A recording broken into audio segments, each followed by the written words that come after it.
Assalamualaikum sahabat pejuang, apa kabar kalian hari ini? Semoga kita senantiasa dalam lindungan Allah Subhanahu wa Ta'ala. Ketemu lagi di channel saya, Muslimah Pejuang Dapur. Jangan lupa di-subscribe, kasih like dan komen ya teman-teman ya. Oke, aku lanjut lagi video selanjutnya. Kali ini aku akan berbagi kisah untuk kalian tentang perjuangan aku bolak-balik dari Tanah Abang. Berapa tahun aku bolak-balik Tanah Abang. Jadi gini teman-teman, ketika saya sudah lulus kuliah S1, di situ saya memulai perjuangan online saya. Awal-awalnya saya jualan barang-barang orang lain. Saya jualin, nanti jual dengan bagi hasil keuntungannya gitu. Tapi lama kelamaan kayak gimana sih Kak, kan banyak yang bertanya tuh, Kak Wita gimana sih caranya bertahan menjalankan satu hobi tapi dengan modal sekecil-kecilnya gitu kan. Kalau saya sarannya gini ya, banyak orang yang punya modal tapi dia belum tentu dia bisa sukses dalam bisnisnya, dalam jual belinya gitu. Tapi banyak orang yang modalnya sekecil-kecilnya tapi dia mampu menaiki berbagai macam tangga gitu, sehingga dia sampai pada puncak tangga tersebut kayak gitu. Jadi teman-teman, untuk kalian yang misalnya suka berpikir, aduh, jualan aku belum sama sekali bisa gitu, atau misalnya aku tidak hobi, atau kedua jualanku nggak laku-laku, bismillah teman-teman, rezeki itu 99% ada di dalam jual beli. Maka nikmati saja gitu. Lama kelamaan orang lain yang akan datang ke kita, bukan kita yang cari orang lain. Jadi teman-teman, dulu ketika saya masih masih S1 mau lulus lah ya, tapi sebenarnya saya mau mulai bolak-balik ambil barang ke Tanah Abang itu dari tahun 2011. Itu saya bolak-balik, saya belanja sedikit demi sedikit, lama-lama alhamdulillah jadi banyak, mulai dari satu kantong kresek jadi berkarung-karung gitu. Dan ada cerita yang lucu banget. Jadi ketika itu saya ini kan orang Sumatera ya, orang Batak. Jadi udah terbiasa yang namanya nyunggi itu taruh di kepala, nyunggi suatu barang, dan itu hal yang lumrah gitu bagi kami. Tapi ketika saya melakukan itu di Bogor, di Jakarta gitu, saya jadi tontonan banyak orang. Mereka bilang, aduh itu lehernya apa nggak sakit, itu kepalanya apa nggak sakit gitu. Tapi bagi saya, karena jiwa itu semangat ya, pengen jadi pebisnis, nggak tahu kenapa sebenarnya sesuatu kalau kita hobi itu pasti kita akan menekuninya lebih lanjut gitu. Percaya nggak, saya nyunggi barang itu dari stasiun dari toko itu, dari blok F, blok A, dari blok mana itu ke stasiun sampai ke keretanya gitu kan, saya sunggi sendiri, dan itu satu karung gitu, dengan badan sekecil ini. Tapi walaupun orang lain kayak terkesima atau misalnya kayak aneh gitu lihat saya, sama sekali nggak malu gitu. Kenapa ya? Karena mungkin menikmati jual beli ini. Walaupun keuntungannya tidak seberapa, tapi saya menikmati. Alhamdulillah gitu. Jadi buat kalian, jangan mengeluh kalau aku nggak punya modal. No, modal itu ada dua emang. Dia adalah uang, juga adalah hati kita udah teguh apa belum, udah yakin apa belum. Tapi kalau misalnya kita udah yakin, ayo lakukan, maju ke depan gitu ya. Terus teman-teman, ketika itu aku juga sering dulu aku kan sering jualan dari pasar ke pasar gitu, ngeborong angkot. Jadi ngeborong itu charter gitu Kak, teman-teman, charter untuk antar ke satu lokasi, ke dua lokasi gitu kan. Nah itu saya sering dari pasar ini, pasar itu, pasar ini. Nanti hari Minggu, minggu ini aku di pasar mana, minggu ini aku di pasar mana, dan aku melakukannya itu tanpa ada sedikit pun rasa risih, rasa malu gitu. Alhamdulillah, mungkin Itulah yang namanya hobi. Kita tidak akan pernah merasakan capek, lelah, atau merasakan malu kalau menjalankannya. Bener nggak teman-teman? Jadi yang namanya aku menelusuri pasar itu sudah semuanya aku jualin. Jadi mulai dari aku masukin barangnya ke angkot, patung-patung ke angkot, nanti udah pulang aku turunin lagi, capek emang. Terus dari bazar ke bazar gitu. Tapi kalau hidup di perantauan gak kayak gitu, yakin kita gak akan bisa hidup, ya gak? Tanpa apapun gitu. Hidup di perantauan itu adalah perjuangan. Kecuali kalian emang ditaruh merantau dan disekolahin orang tua, ya itu berbeda gitu. Jadi kalau kalian merantau dengan hanya bawa badan, yakinlah masih panjang perjuangannya gitu. Tapi kalau kalian bisa melewati, itu luar biasa. Terus lanjut lagi, dulu aku pernah kan aku tuh suka keliling komplek ya, jualan Kak. Teman-teman dari sini ke sini gitu kan. Nanti saya pilih lokasi setiap hari ganti-ganti. Sampai suatu saat teman saya bilang begini, Wita, kamu nggak berat bawa plastik gitu kan, bawa tas ransel, disunggi, ditenteng gitu. Akhirnya kata teman saya, oke, ini aku kasih kamu koper gitu biar kamu nggak capek gitu kan. Semuanya saya jual ketika itu, dari kampung ke kampung saya keliling gitu. Sampai suatu saat, ini ceritanya lucu banget. Sampai suatu saat namanya door to door ya, dan itu mungkin hari yang pertama buat saya di lokasi tersebut gitu. Ketika saya mengetuk pintu dan menawarkan barang-barang saya diusir dengan cara yang enggak enak gitu, dengan kalimat yang penuh gimana ya rendah banget deh kita gitu. Pernah juga disiram gitu, dikiranya mungkin kita seorang penculik atau seorang pencuri gitu. Jadi ya dianggap gimana ya, saya nggak tahu sampai sekarang orang mindset orang lain melihat orang tukang dagang itu kesannya itu miskin banget gitu. Padahal kalian percaya tukang donat gitu ya, kalau dia terus menerus tekun gitu sampai dia bisa beli rumah, beli segala macam yang dia mau, itu hanya tukang donat gitu. Jadi jangan pernah sebelah mata melihat orang yang dagang ya Kak ya. Terus selanjutnya teman-teman, selain pernah diusir, aku juga pernah disiram. Terus ya diusir udah sering ya, dicuekin atau misalnya omongannya itu kasar gitu.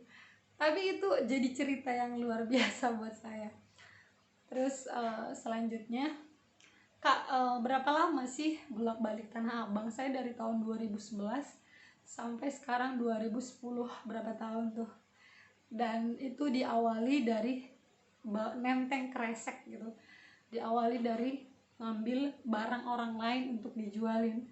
Dan bismillah, karena ada ketekunan, ada keteguhan hati, maka di ujungnya kita akan menemukan satu kunci bahwa kita bisa melakukan jual beli ini dengan baik gitu. Jadi kalau misalnya jualan baru satu kali nggak laku, please gitu kan, itu namanya belum perjuangan. Itu namanya baru juga ambil senjata, udah taruh lagi gitu, nggak jadi perang kayak gitu loh teman-teman. Jadi untuk ibu, kakak, adik, bapak, akang, semuanya, bunda, jualan itu nggak semudah kita membolak-balikan tangan.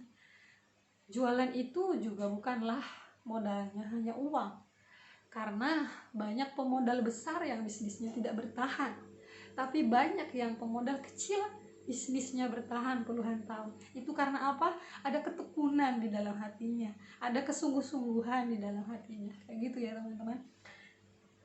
Terus aku lanjut ke cerita yang lain. Jadi gini, ini tentang aku sekarang masuk Islam ya. Ketika aku dulu udah masuk Islam, ini lucu banget. Jadi aku tuh kan mau sholat, aku tuh gak ngerti yang namanya rokaat itu apa gitu. Ketika di kosan misalnya, di kosan dulu deket kampus gitu kan, saya tuh banyaknya diajari sama teman-teman kosan kala itu. Wita, kamu udah sholat gitu kan? Udah teh gitu. Sholat zuhur kan? Iya gitu. kan gimana ya, awam banget nggak ngerti gitu. Terus udah sholat asar ditanya lagi, "Kita udah sholat belum?" gitu kan. "Sudah teh." "Oh, sholat asar ya?" "Iya," kata saya gitu. Dan pada pertanyaan sholat maghrib selanjutnya, "Kamu udah sholat?" "Udah." Suatu saat teman saya ini kakak kelas lah ya, berkata kayak gini, "Kok cepet banget ya sholatnya?" Terus saya nyeletuk gitu, "Loh, emang kenapa teh?" "Wita, kalau sholat rakaat sholat maghrib itu 3 rakaat, sholat isya itu 4 rakaat, dan sholat zuhur adalah 4 rakaat, sholat subuh 2 rakaat." Dan blank, saya nggak ngerti sama sekali. Namanya juga masih belajar ya, bener-bener dari nol gitu, dan belum pernah sebelumnya aku mendapatkan maklumat itu gitu. Akhirnya dari situ ya jadi bahan ketawaan gitu. Ya diketawain sama teman-teman, bukan mereka menghina, tapi mungkin merasa lucu. Aku pikir selama ini gitu, setelah saya 1 minggu, ya Allah semoga Allah mengampuni ya, setelah saya 1 minggu masuk Islam, jadi saya setiap sholat asar 1 rakaat, zuhur 1 rakaat, saking nggak taunya teman-teman, itulah ya, malu bertanya, sesat di akhirat nanti. Itulah kesalahan saya. Akhirnya saya dikasih tahu, "Oh gitu ya," gitu. "Oh, rakaat itu gini, rakaat itu gitu." Jadi kalau sholat zuhur itu 4 rakaat gitu. Dijelasin lagi gerakannya gitu kan. Gerakannya udah bisa, tapi saya bacaannya kala itu belum bisa. Dan akhirnya ketika teman-teman kosan semuanya lagi pada pergi, lagi pada kuliah gitu kan, sendiri nih di kosan, udah pulang duluan gitu, udah mau sholat nih, udah mau sholat asar, bingungnya gini teman-teman, ya ketika kita gak hafal bacaannya gitu, dan saya sholat menggunakan buku, tapi walaupun saya sejelek itu gitu ya ceritanya untuk memahami sholat, tapi saya belajar ketika itu, oh begini loh bacaannya, begini loh diawali, diakhiri begitu kan. Lama-lama alhamdulillah bisa. Tapi kalau ingat itu lucu banget, gimana sih sholat pakai buku tuntunan sholat gitu. Dan ketika kita sujud udah nggak bisa ngebaca itu tuntunan sholat, jadi bingung gitu mau baca apa lagi. Itu cerita saya ketika belajar belajar sholat ya. Terus dengan polosnya saya gitu ketika menutup aurat, karena dengan kata Pak Ustadznya, ini loh surat Al-Ahzab gitu kan, untuk menutup aurat bagi wanita gitu, maka ya tutuplah auratmu gitu. Akhirnya oh, tutup aurat dengan polosnya gitu kan, oke pakai kerudung gitu, dilipet-lipet, terus roknya pendek gitu, oh bukan begitu gitu, dijelasin lagi. Makanya saya berpikir bahwa dakwah itu juga enggak, kita jangan berharap kita ngejelasin orang itu langsung ngerti gitu. Kita baru ngejelasin sedikit gitu ya, misalnya baru berminggu-minggu doang ketemunya, tapi kita berharap orang itu ngerti gitu, nggak bisa gitu. Karena saya juga mengalami hal tersebut gitu, sampai suatu saat saya akhirnya menutup aurat, dan 1 minggu 2 minggu saya masih dengan kepolosan saya. Kalau misalnya saya udah keluar gitu kan ke kampus tuh pakai angkot ya teman-teman ya, panas gitu, saya buka dong itu kerudung gitu kan, dengan rasa tidak bersalah gitu. Kala itu mungkin belum ada keimanan, rasa takut gitu sama Allah. Pas di angkot, aduh panas nih, oh yang langsung dibuka gitu, lenggang gitu kan, pulang ke kosan akhirnya diteriakin, kamu gitu, bukan begitu, pakai kerudung itu ya tidak dibuka-buka gitu, itu namanya adalah kewajiban sampai kamu masuk ke dalam rumah gitu. Terus oh gitu ya gitu. Jadi emang nggak sesimpel itu gitu ngajarin orang ngajarin orang menutup aurat, ngajarin orang misalnya meninggalkan riba, ngajarin orang meninggalkan pergaulan bebas. Itulah mungkin dakwah, nggak gampang gitu. Saya merasakannya sendiri gitu, nggak gampang. Jadi saya menyerap pelan-pelan gitu, oh iya, wajib itu berarti tidak ada nggak ada toleransi tawar menawar. Kalau hari ini panas gue buka gitu kan, besok dingin gue pakai gitu, nggak kayak gitu gitu. Saya resap pelan-pelan kayak gitu. Begitu juga mengkaji Islam, sama gitu. Ketika saya apa namanya, saya harus belajar ini, belajar itu, belajar ini. Tapi seru gitu.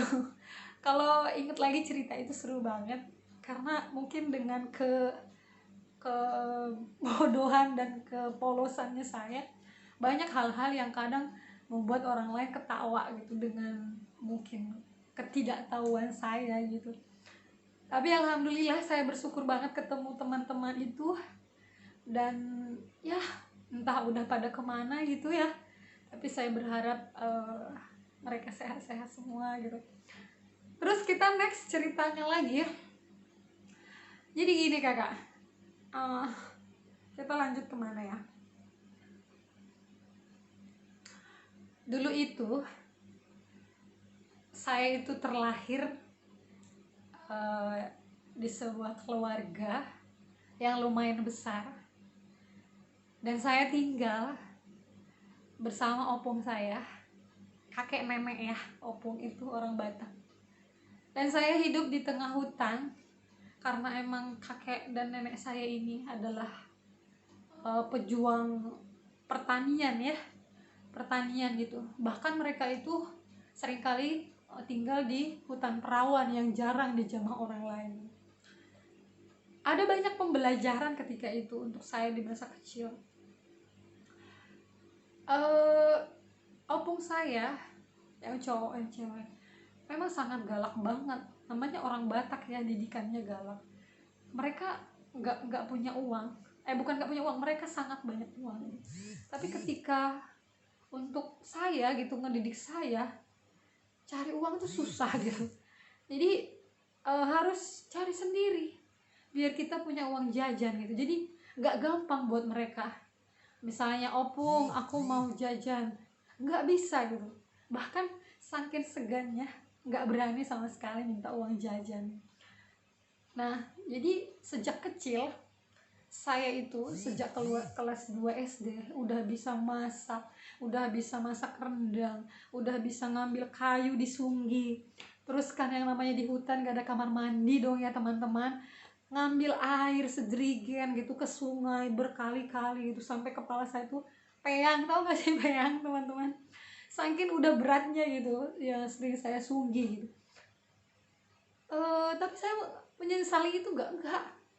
Saya justru bersyukur dididik dengan agak keras dan tidak dimanja sama sekali gitu. Jadi kalau misalnya kalau uang sekolah atau uang ujian pasti dibayarin, tapi untuk misalnya kesenangan, untuk jajan itu harus cari sendiri, sekecil apapun kita gitu. Jadi sejak kecil opung saya itu ngedidik saya sungguh pahit. Kalau untuk mendapatkan uang, kalau misalnya opung saya panen kemiri, saya ikut panen kemiri. Opung saya panen cabai, saya ikut panen cabai. Tomat, kakao atau panen kelapa, banyak sekali. Nanti saya dapat bagian dari hasil saya sendiri kayak gitu. Saking tidak sama sekali dimanja, sama sekali. Jadi kalau zaman dulu saya itu ada namanya berani itu minta uang gitu.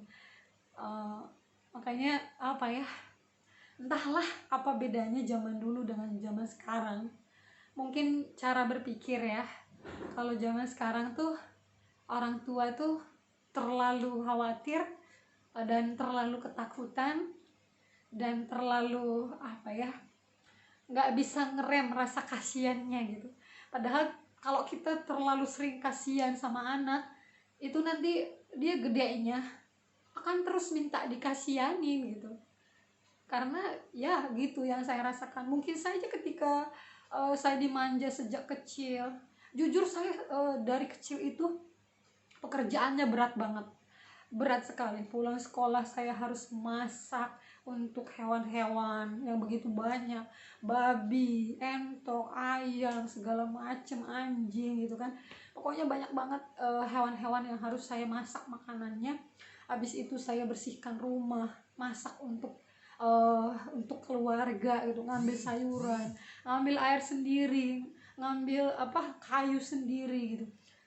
Dan ketika misalnya opung saya itu panen padi, teman-teman, gak pernah yang namanya kita tuh pulang melenggang gitu dari ladang. Pasti pulang itu, percaya nggak, saya kelas 4 SD bawa padi sekarung. Padi itu berat loh teman-teman. Tapi saya bisa karena mungkin udah terbiasa gitu. Bawa kayu bakar kayak gitu pak, gedenya gitu. Bawa pisang atau kadang bawa buah semangka satu karung gitu. Sampai leher saya sakit gitu. Ya, itulah didikan yang saya rasakan gitu. Tapi itu membuat saya jadi nggak membuat saya jadi nggak pernah merasakan yang namanya cengeng gitu teman-teman. Jadi ketika saya pun merantau sendiri, nggak ada siapa-siapa, ya udahlah gitu, nggak ada rasa aduh aku udah nggak kuat, aduh pengen pulang, nggak sama sekali, karena mungkin sudah terbiasa gitu. Makanya saya pun nanti kelak pengen ngedidik anak saya jadi anak yang kuat, bukan jadi anak yang cengeng, jadi anak yang punya jiwa besar, jadi anak yang pemberani gitu, tapi dia bisa mengendalikan uh, rasa emosionalnya kayak gitu. Jadi gitu teman-teman, uh, untuk bertahan hidup di hutan, seringkali opung saya berburu. Kalau nggak berburu ya kita nggak bisa makan daging, karena kalau orang zaman dulu itu kalau dia melihara hewan, entah ayam gitu, entah entok, entah apalagi, mereka jarang sekali untuk memakannya gitu. Jadi lebih sering itu dibesarkan udah kayak gitu aja gitu. Bahkan merpati sampai ratusan sampai ribuan banyaknya gitu. Kayak gitu teman-teman. Apa namanya ya, aku nggak tahu, mungkin aku menyampaikannya terlalu belepotan, terlalu kurang apa namanya. Aku orangnya kalau misalnya udah senang, udah happy, nggak beraturan gitu. Jujur saja, channel saya ini adalah tempat untuk saya berbagi, meluapkan isi hati saya yang seharusnya dari dulu saya pengen tulis, tapi saya nggak sempat gitu karena aktivitas saya. Dengan YouTube ini mungkin saya bisa menyimpan story untuk anak-anak saya kelak, atau mungkin agar keluarga saya bisa melihat. Barangkali ada kelembutan di dalam hatinya untuk ayah saya dan untuk keluarga saya. Terima kasih. Alhamdulillah, saya bersyukur dididik seperti itu. Saya menjadi anak yang kuat di perantauan ini, manusia yang gak pernah menyerah. Terima kasih. Mungkin saja walaupun kita berbeda, kita tetap satu darah. Untuk kalian yang jauh di sana, kalian selalu ada di dalam doa-doaku. Ketika aku capek, aku sedih, aku senang, kalian tetap ada di dalam doa-doaku. Dan aku akan semakin istiqomah, aku akan semakin kuat dan semakin berjuang. Jadi akan aku buktikan bahwa aku masuk Islam karena sungguh-sungguh, dengan 100% keyakinan hati. Oke teman-teman, aduh aku gak mau sedih-sedih ya. Nanti next aku akan bikin video tentang masak, tentang belanja dagangan gitu. Nanti banyak deh, kalian boleh request ya, mungkin aku harus masak apa, atau misalnya aku harus ngapain, boleh request. Mohon dukungannya untuk subscribe channel ini supaya aku lebih semangat lagi, supaya aku lebih giat lagi upload konten-konten. Untuk kali ini hanya perkenalan saja, supaya kalian tahu dulu siapa sih aku. Jadi nanti ketika aku bikin channel terbaru tentang cerita apa, tentang kegiatan apa, kalian udah tahu gitu, udah kenal dan udah dekat. Oke, saya berharap kita semua bisa menjadi sahabat muslimah bersilaturahmi. Mohon maaf lahir batin jika ada kesalahan. Assalamualaikum.